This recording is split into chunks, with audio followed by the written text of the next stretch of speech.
Hi and welcome to this installment of Buy Manufacturers Direct, Execs and Techs, where we sit down with industry experts and innovators to discuss trending topics concentrated in the surface preparation industry. In this ongoing series, we'll examine traditional methods and best practices, as well as review our industry's most popular pieces of equipment, while taking a peek behind the curtain of the engineers and manufacturers who build them. We'll also explore and experiment with commonly used products in addition to introducing new cutting-edge technology. Joining me each episode is our resident subject matter expert, former contractor, and current substrate technology president, Josh Jones. Each episode, Josh and I will discuss various aspects of our industry. We'll explore topics from both rudimentary and experienced perspectives in an effort to advance the knowledge of both beginners and seasoned veterans. Throughout this series, we'll ask our audience to help identify and nominate future discussion topics by subscribing to one of our online platforms and submitting your suggestions in the provided comment section. Hello, and once again, thank you for joining us through our continued educational journey through surface preparation. My name is Kevin Hawthorne, and I'll be joined by industry patriarch and corporate president of Substrate Technology and Impacts Americas, Josh Jones.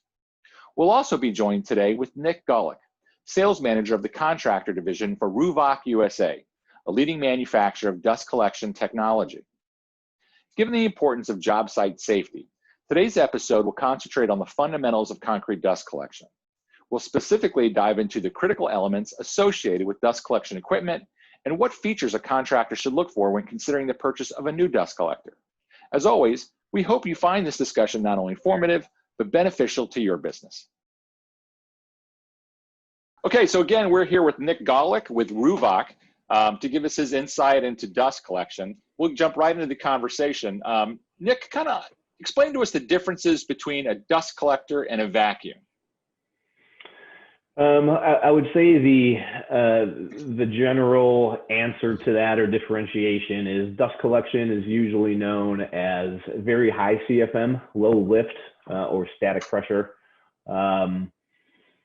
A vacuum is going to be the opposite, where it's going to be typically lower CFM, but really high lift or pressure behind it. How that applies to us in the surface preparation industry, they're both important numbers. Where do we see it applied is usually the difference between a dust collection system is going to be used with shop blasters, as opposed to vacuum systems are going to be more common for grinding, scarifying, sawing type applications. They're both important numbers. To have a good balance between lift and CFM is it's important to look at. Again, if we're looking at a Ruwac vacuum system paired up with a Prep Master grinder, for example, depending on the platform size, we want to determine what we think is going to be the appropriate amount of CFM and the appropriate amount of lift. We want to think about lift being what's getting that product off of the floor itself, and the CFM is what's helping move it or convey that material through the hose. So you said a few terms there, but let's back up a little bit. Can you explain CFM and define that in industry standards? CFM is cubic feet per minute, which is just the amount of airflow through the vacuum system itself. So that's the suction of the vacuum itself, the flow of air being sucked, the dust being brought back. That is correct. Okay, what about water lift? Lift is just another measurement. Again, differentiating the differences between dust collection and a vacuum system. It equates to the suction or how hard you're pulling that material off of the ground itself. So again, you're using that lift to pull the material off the ground, and then the CFM is what's going to carry that through the hose. Okay. In the last year or so, there's been a lot of discussion with dust collection in reference to job site safety. Can you go into not going into OSHA standards, but just touch on job site safety, the importance of proper and maintaining good dust collection on any surface prep job site? Yeah, I mean, people tend to forget that the most important thing behind vacuum systems, dust collection systems, is to minimize the amount of exposure to dust or harmful dust to the operators themselves. So making sure that you're applying the proper sized equipment to the specific application, to the specific point of source equipment is going to be really important. to minimize the exposure to the operators and to the other tradespeople that might be in that work area. So again, sizing the vacuum properly, depending on what the equipment is, walk behind grinders, shop blasters, hand grinders, things along those lines. But managing job site cleanliness is really the most important thing for overall safety. A lot of times people want to blame the equipment or the vacuum system for why there might be airborne dust or debris and exposure. But a lot of times it can have more to do with the amount of dust and debris that's left on the floor and is being knocked up when people are brooming the floor or when they're walking through the job site. A lot of times that is going to kick that dust up in the air. So utilizing some common sense and making sure that you're using a vacuum system is going to help in that application. Josh, if you could expand on that, you've been on enough job sites to have experienced good dust collection and bad dust collection.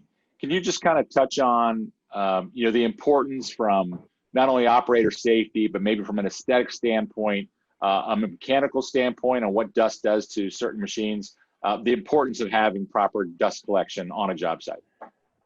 Well, I think as Nick said, the safety concerns are probably number one. The concrete dust is an irritant. Speaking from experience, I haven't done it as a contractor. I mean, it was a much more difficult job when we came home full of dust, our clothes, up our noses, in our hair, in everything. And, thankfully the industry has truly matured in terms of the shrouding, the different types of vacuum systems, and also, you alluded to it, OSHA, getting the feds involved to have some kind of a say over job site safety, because it is a hazardous material. All I can really say about, the dust that's created during the work, if there's emissions, if there's dust in the air, that indicates there's a problem. Like Nick said, as people walk across the floor, if there's piles of dust everywhere, it's a safety concern because it's always going to end up going in the air because it's as fine as talcum powder at that point after it's been ground. As far as the equipment goes, it's abrasive. So over time, it's going to wear components that aren't normally supposed to be exposed to abrasive crystalline dust. Never mind the fact that the operators are breathing it or they have to wear masks, obviously, to protect themselves. But it's going to contribute to the wear of the tools. It's going to contribute to any moving part because it is an abrasive type material. I think, for me, I don't usually make too many complaints when I'm on a job site when I see things like that. But, to be on a job site and have visible emissions of dust, it indicates that something's not right. Unfortunately, the industry, I don't know, sees it all the time that way, and kind of thinks concrete dust really comes with the program. It's always going to be there if I'm doing any kind of work with concrete. I was just in a residential basement last week and they said, I thought there'd be a lot more dust. I said, there shouldn't be. There shouldn't be any dust on anything. And if there is, like I said, that indicates that the equipment's not capturing that dust. So I hate to be so sterile about it. But as a manufacturer, we'd like to believe that, the equipment is going to be used safely. So job sites are safe. And also, again, it's not annoying to the labor. So it sounds like that mechanically dust can be controlled. It's just finding that right combination of the dust collector itself with the machine or that you're using on that job site. Yeah, absolutely. If I don't know any better, if I have the equipment that I believe is going to work together, whether it's a hand grinder, a grinder, a shop blaster, whatever it might be, if I have this equipment and I've got a vacuum system, let's say that I already own, again, the only way I would know that it does or doesn't work is if there's dust in the air. That's probably the easiest way to say that, or the easiest way to identify that something is working. If it's not, that's when I would lean on Nick. I would lean on someone like Nick to say, if I have dust from this machine, I don't know, Nick, you might be able to, you guys may have a regular formula, but if I've got the hand grinders, I got the grinders, the shop blasters. I mean, do you regularly get calls from people saying, I'm supposed to have a dustless system here and I don't? I mean, how do you guys identify if a contractor truly doesn't know why they're having this problem? Yeah, we do. I think we probably field that phone call almost every day. And, we have a lot of contractors, Josh, to your point, where they might already own a vacuum system that they previously purchased for, let's say, a smaller piece of equipment, and they're trying to use it with the recent purchase of a larger platform piece of equipment. Well, that's kind of a red flag right there. it's probably safe to say that some vacuum is better than no vacuum, but everything has to be sized in particular. And there's a lot of questions that go into play. What is the overall platform? What type of equipment is it? What is the overall platform size? Do we have 2-inch ports, 3-inch ports, 3-inch ports, 4-inch ports? There's so many variables that go into factoring what the proper size vacuum is. Hose length is something else we need to talk about. What tooling are you working with? Are we grinding? Is it polishing? Is it removal? There's so many things that we need to talk about and so many questions that we need to ask in order to try and size that vacuum properly. So it sounds like partnering the right dust collector with the right machine is critical to not only job site safety and liability, but to the mechanical success of the machine itself. Is that fair to say? Yeah, we talk all the time. I think we tend to default more to the side of this is why this vacuum is best for you in the way, and Josh kind of hinted on it with the overall maintenance of the machine, longer diamond tooling life. What we forget about, we never like to continually remind or scare people. We're not trying to do that, but the main purpose of these systems is for the overall safety of the operators and the tradespeople to make sure that we are containing this dust and it isn't getting in the air. Okay, fair enough. Being a novice and going to trade shows like the World of Concrete, you're inundated with all the various dust collection manufacturers that there are out there right now. If you could touch a little bit on the key features any contractor should be looking for or aware of when they're shopping for a dust collector? Great question. So we know in this construction industry how rough people can be on this equipment. So making sure you're buying a very heavy duty, resilient piece of equipment is going to be important. So at Ruwac, we look at a couple of things that we continue to go to over and over again, which number one is going to be the housing design or the housing material. Filtration is going to be extremely important. Maintenance is going to be important. So just like grinding equipment or shop plastic equipment, whatever it might be, you want to buy the best, most resilient piece of equipment that you can get for your dollar to ensure a low cost of ownership and constantly staying productive and profitable. Let's take those kind of one by one. You talked about filtration and the importance of filtration. One of the words I've heard in my research is micron.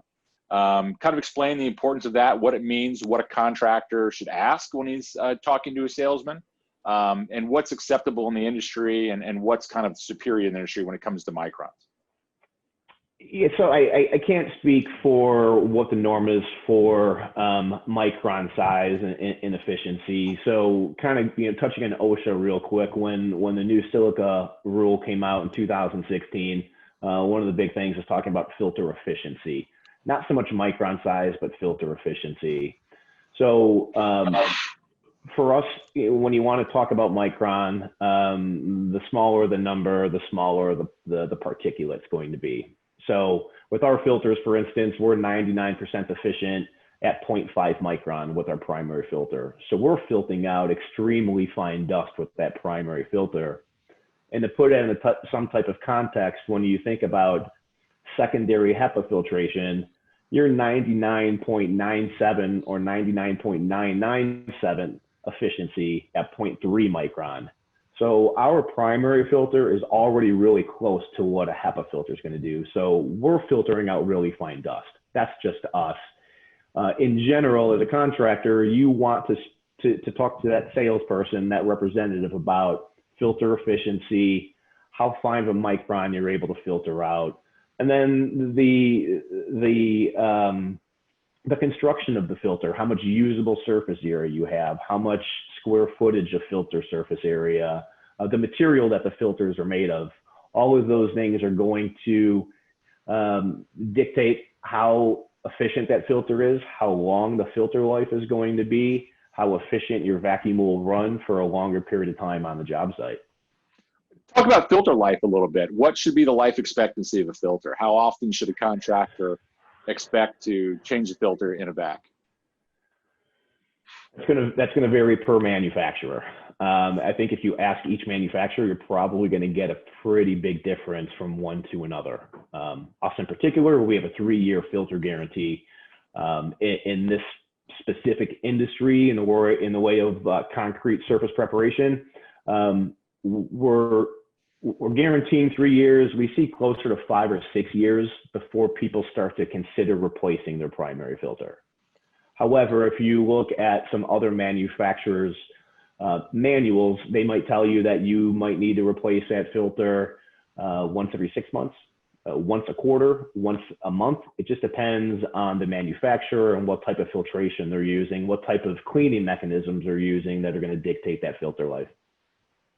Josh, any contractor perspective on that? How often do you feel in the field that filters should be changed, and how often are they in reality actually changed? Well, I can only speak from, I yesterday just did a demonstration, and that was a question: how long does a filter last? I said, it's going to depend. It is a dry filter. I said, if you change it every year, you're probably fine. I said, if it's blowing dust, you have a problem. I said, a lot of people will call when it's blowing dust. So to answer your question, I know what the manufacturer says, and that's what I would tell people as well. But I can say as a contractor, and Gawlik, you can probably back me up on this. The manufacturer says what should be done. And as the jobs go, we lose track. Periodic maintenance doesn't take place the way it should.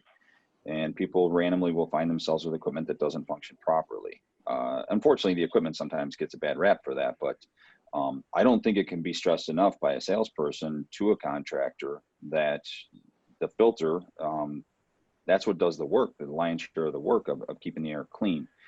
So I hate to cast aspersions on the industry, but I will say that when it comes to maintenance, as contractors ourselves years ago, we weren't very good about keeping a checklist of the last time the filters were changed. So I would always recommend to follow the manufacturer.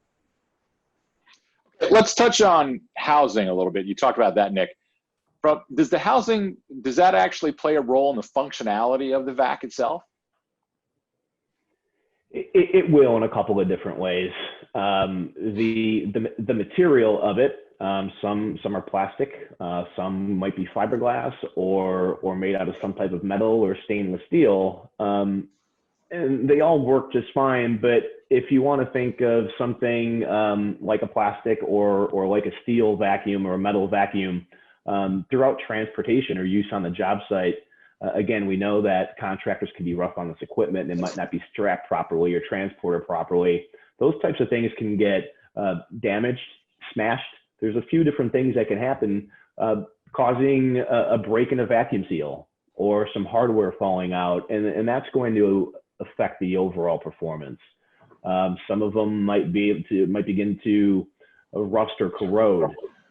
Plastic ones might crack more easily. With Ruwac, for example, we use a compressed fiberglass material. So our housings are what we call a bulletproof housing, meaning they're extremely durable and very difficult to break.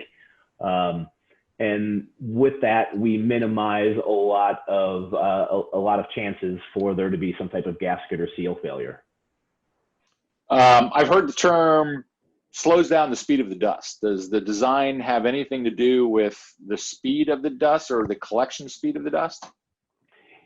It can. You'll notice with our vacuums that they're an oval design when typically most vacuums are going to be round in design. And that's done with purpose for us. And the reason for that oval design is when that dust is coming into the housing, by going around that oval as opposed to a circle or round design, it's slowing down the speed of the dust.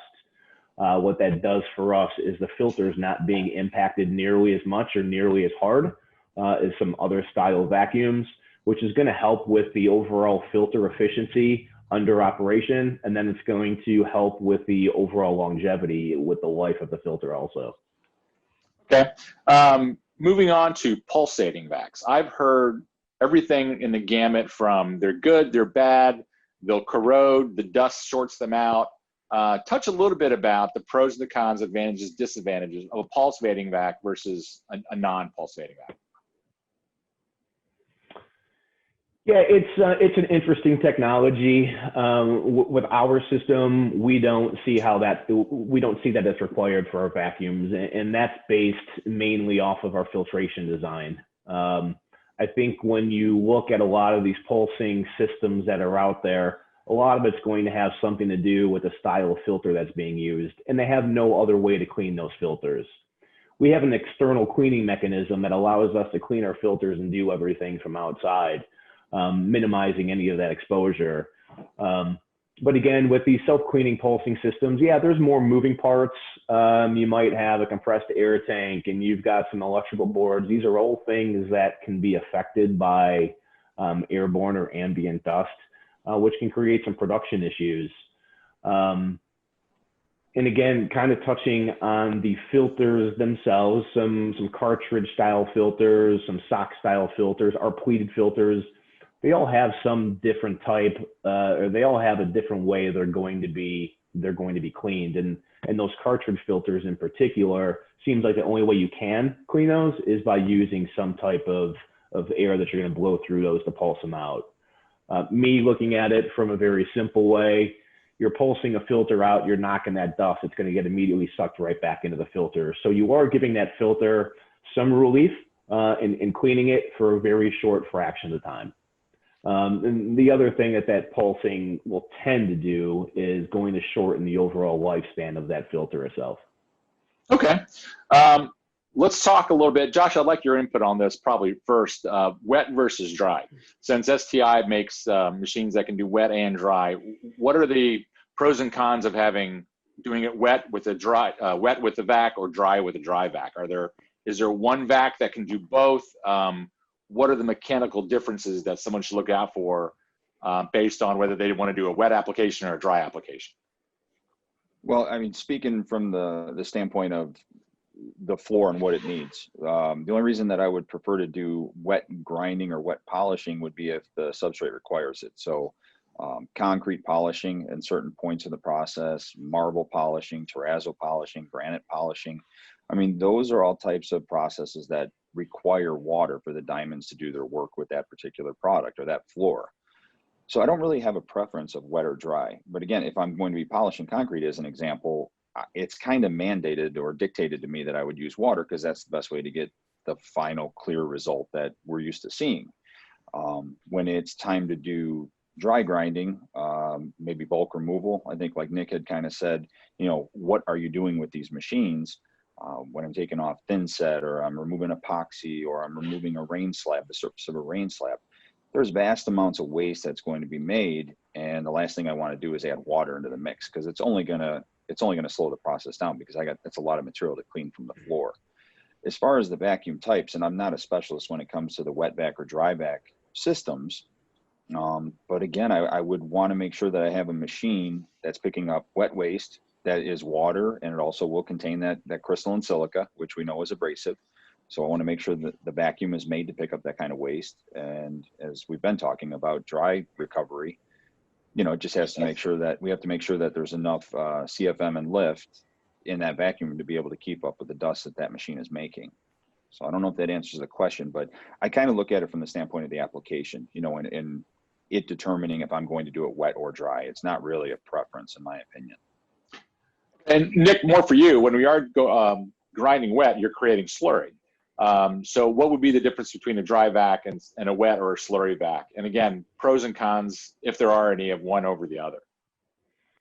Yeah, we don't see any pros and cons. There are obvious pros and cons to Josh's point of why you would use one system or another. For us as a manufacturer, it doesn't matter. We have your dry options and we have your wet options, depending on what your preferences are or what the application dictates. Every manufacturer, again, is going to be different. We do not offer a wet dry vacuum in particular. We keep ours separate. We have dry only and we have wet only systems. If you get into some of these wet dry vacuums, I don't have a lot of experience with them, to be honest. But if you want to use it as wet, you have to remove the filter. Then when you want to use it as dry, you have to put the filter back in. And we all know that sometimes it's easier said than done to not lose the filter or not throw the filter in the garbage. Have the filter installed while people are picking up slurry. So it creates all types of issues with exposure and then additional maintenance. So we tend to want to push people in the direction of a dry specific vacuum and a wet specific vacuum. And then once you determine, your wet method, just like with a dry vacuum, we need to understand your application and your equipment. It's the same thing with the wet vacuum. How is it being used? And what additional features do you need in the way of wide area cleanup options, onboard discharge pump, things along those lines? You mentioned exposure. So let's take it to the next step of the actual dust collection in the vac. We've heard Longo Pack, the bag system, and then there's the bin system or bucket system. Can you touch a little bit on how they work?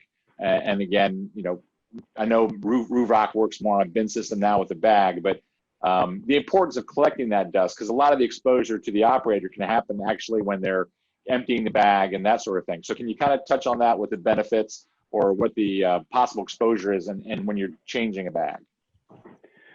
Yeah, we see it's mainly based on preference. Regardless of a Longo Pack or a direct bagging system as opposed to a dustpan system, the operator should be wearing a respirator whenever they're emptying either one of those types of vacuums. So you should have respiration. If you're looking at a dustpan vacuum like ours, we do have a suggested operation of how you're going to do it. Number one, wear your respirator. If you're going to empty the dustpan, turn on one of the motors. We have a few different tricks or instructions that we like to give to people to minimize any of that exposure. And we'll do the same thing for direct bagging vacuums, but it's all preference.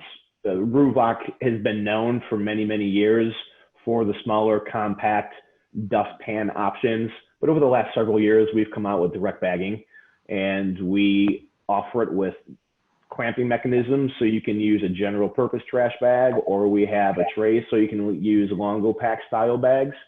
We present it to everybody however you want it. Your options are here. What is your preference? And everybody still today has their own preference. We still move a lot of dustpan machines, and as long as people are following our instructions in the way of how to empty it safely, exposure typically is not going to be a problem. Okay, let's touch a little bit on length of hose and diameter of hose. I've been on job sites where guys are using 50 feet of hose, and other job sites where they're using 10 feet of hose, and they've got 2-inch pipe or 2-inch diameter up to 5-inch diameter. Touch a little bit about on what is the ideal configuration of hose and length in reference to the machine that you're using. And what I mean is, what's ideal for a shot blaster versus a grinder versus a scarifier? And is there a preference, or is there a right combination to that? When it comes to overall hose length and diameter, the vacuum is going to dictate diameter. At Ruwac, we tend to factor everything at 25-foot length of hose.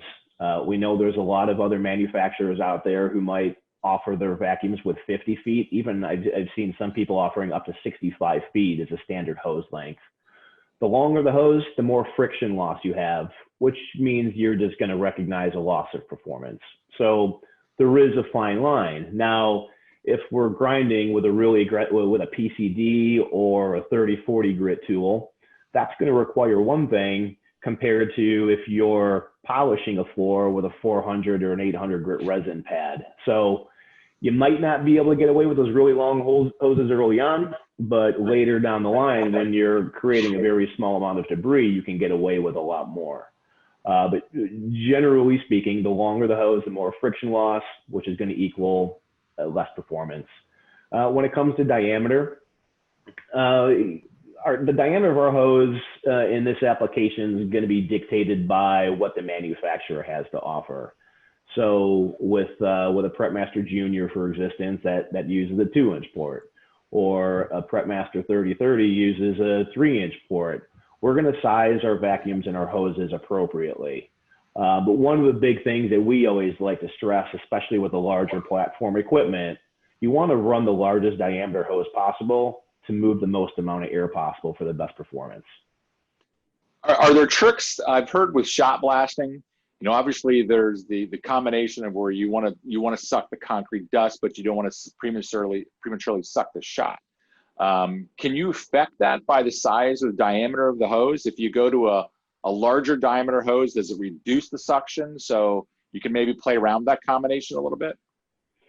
It seems like with shot blasting in particular, they've already got it figured out, and Josh can maybe chime in a little bit, knowing more about the impacts side of shot blasting versus my experience with Blast Track. But it seems like they already had it figured out, where that 50-foot section of 5 or 6 inch hose is already kind of factored into their mathematics.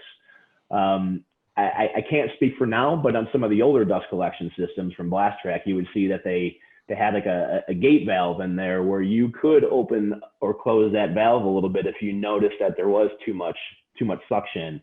But it seems like, generally speaking, when you buy a dust collection system to go with a shot blaster, all of those things are already factored in and taken into consideration. Josh, with your experience with impacts, how would you answer that question? Are there tricks to it? Does the diameter of the hose play a primary role or function in that, or is that just kind of old industry hearsay? Well, on the bigger ones, I think I would be more concerned about having the right diameter hose, and that's determined by the machine's outlet. So on the bigger ones, you got the 12.5 inch has got a 5 inch, the 16 and 22 inch has a 6 inch hose. So that, according to impacts, is going to need to be the hose that's used all the way back to the dust collector.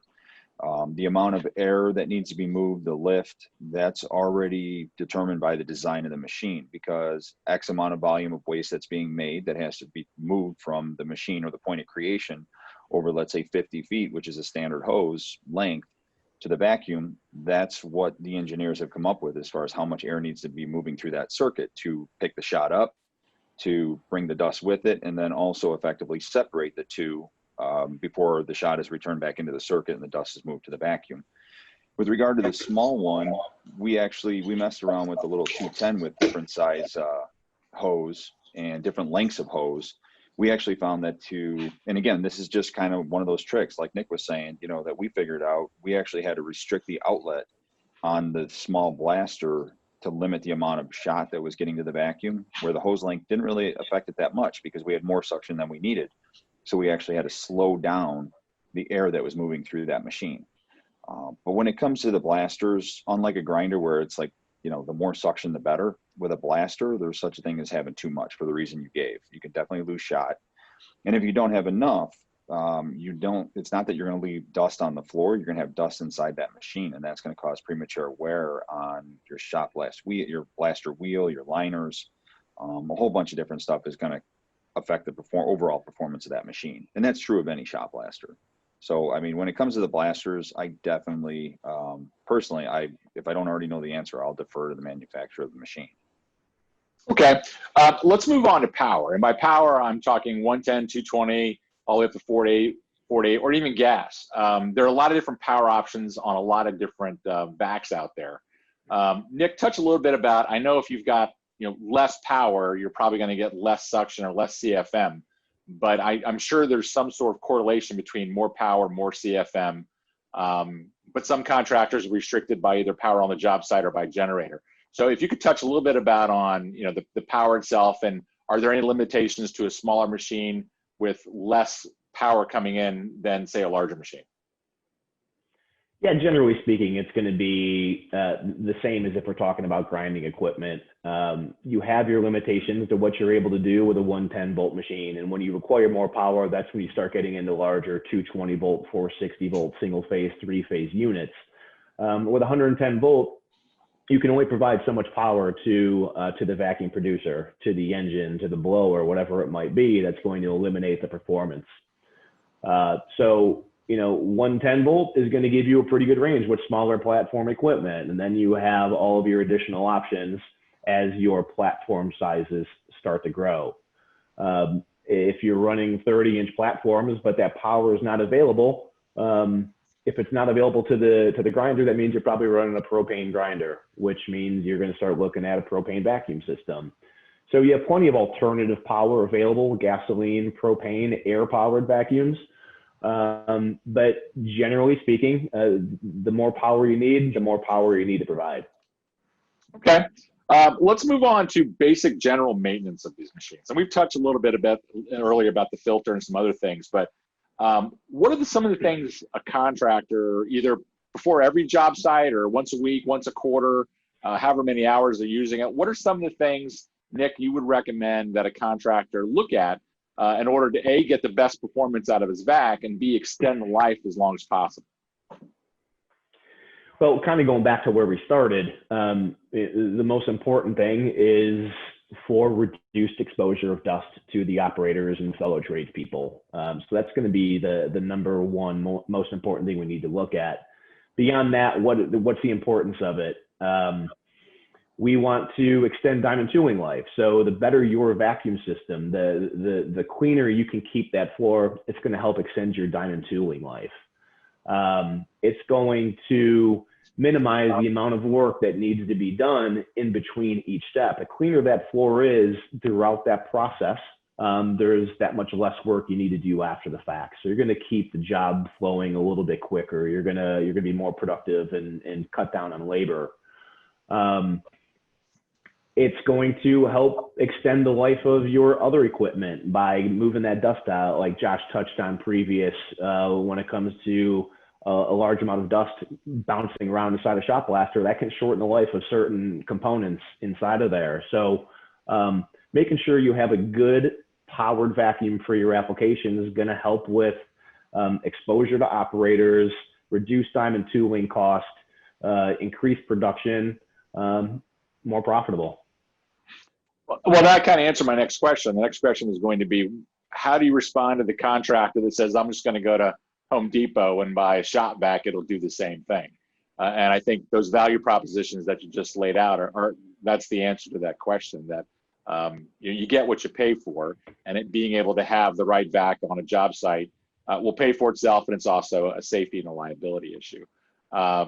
Nick, is there anything that we missed, or is there something our viewers would like to know, that some topic or something about a vac that would help them make a smart purchase, or give them information to go out and to make a wise purchase? I think just kind of running through everything we talked about, it's making sure you're getting a vacuum that's going to be designed specifically for your application or applications, making sure it's sized properly, making sure you're buying a vacuum that's going to be the most durable, with the best filtration that you can find that will work for your budget. But aside from all those things that we reviewed, one of the things we haven't talked about yet is basic equipment maintenance or vacuum maintenance. At the end of the day, the cost of ownership is a phrase that we like to talk about a lot. We constantly try and remind people of. You might pay a little bit more up front. You might pay a little bit more with one of our systems than you would with a shop vac. But you want to look at that cost of ownership, and the lower that is over the long run, the better off you're going to be. And your basic maintenance is going to be a large part of that. So filtration, checking power cords, and again, that becomes a safety thing, which we touched on briefly. Making sure we're minimizing the chances of somebody getting shocked or electrocuted. Checking the seals and the gaskets, and looking out for missing hardware that can create vacuum leaks. Checking the your air filters and oil levels with alternative powered machines. We just want to make sure that people are always keeping that maintenance stuff in the back of their mind too. Great. I appreciate it. Josh, anything you'd like to add? Yeah, I have a question.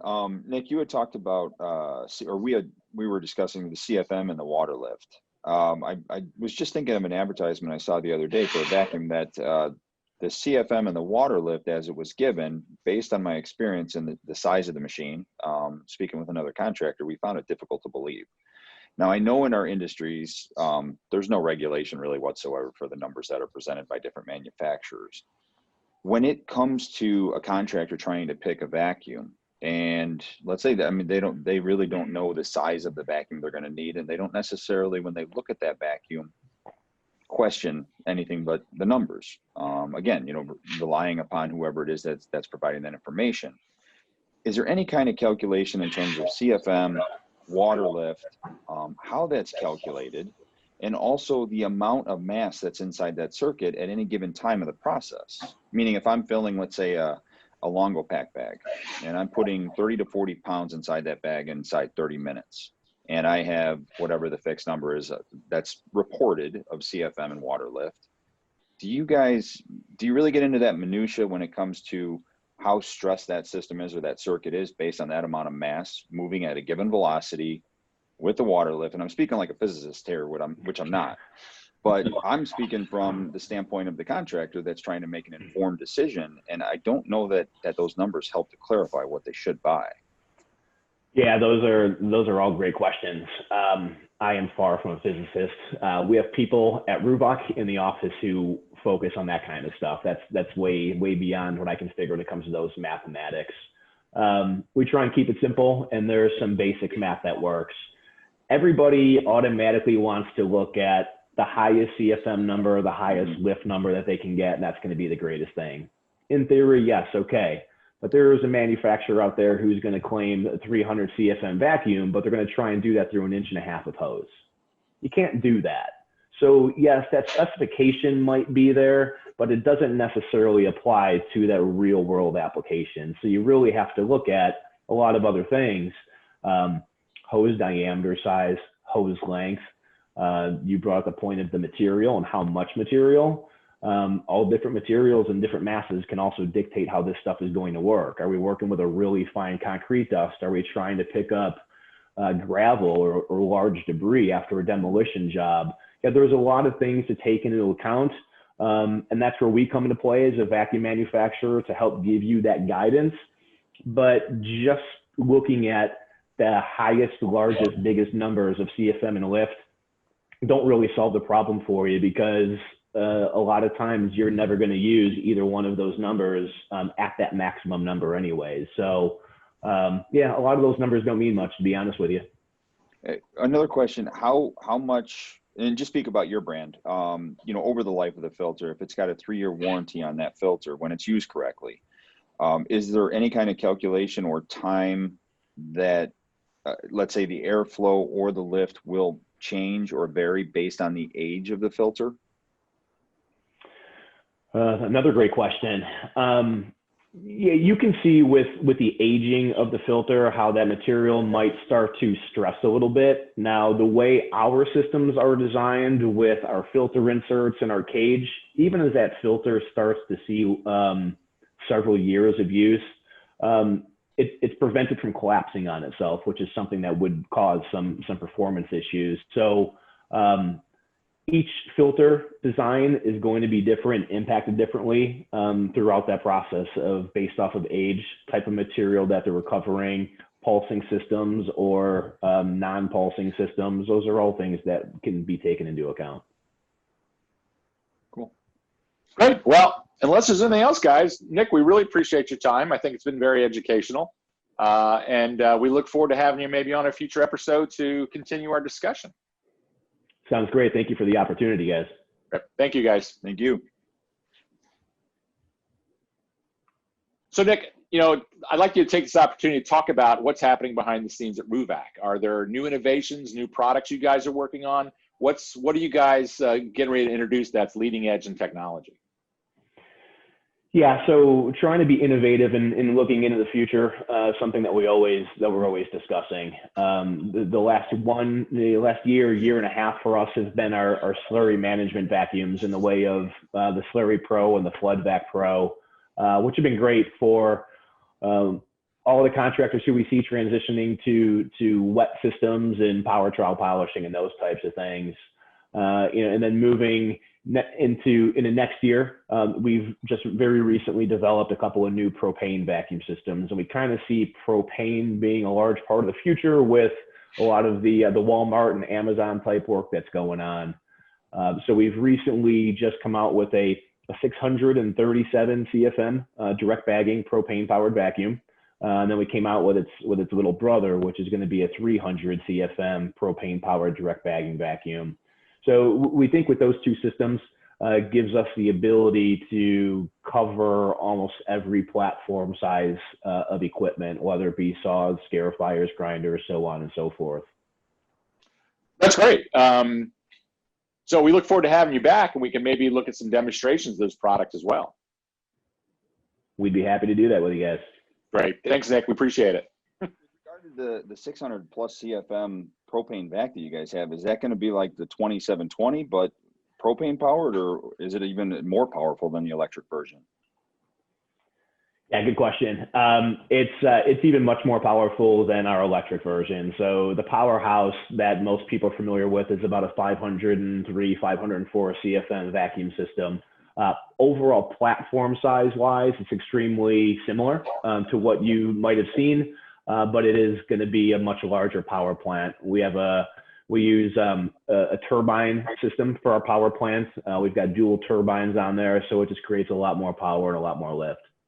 Okay, and then the little one is going to be more like a Red Raider, I think. The little brother you referred to. Correct. Yeah, it's gonna be a 300 CFM unit, about 85 inches of lift. So it's most similar to the 110 volt Red Raider that people are familiar with. Just gives you the alternative power option for mid-range platform equipment. Okay. And do you know if the propane system is a liquid or a vapor system? It's going to be a vapor system. Okay. Okay, cool. Kawasaki? So on the large vacuum, we're running an 18.5 horsepower Kawasaki or 603 cc. And then on the smaller 300 CFM unit, it's going to be a 13 horsepower Honda engine. Oh, it's a Honda. Okay. Cool. Thanks. Thank you for sharing your time with us. If you enjoyed today's educational installment and would like to be notified when we release new segments, click the subscribe button below. If you'd like to suggest a topic for a future episode or have questions pertaining to this week's subject matter, please feel free to leave us a comment. And as always, we invite you to visit us at buymanufacturersdirect.com to view tutorials or purchase some of our industry's most respected and recognizable brands.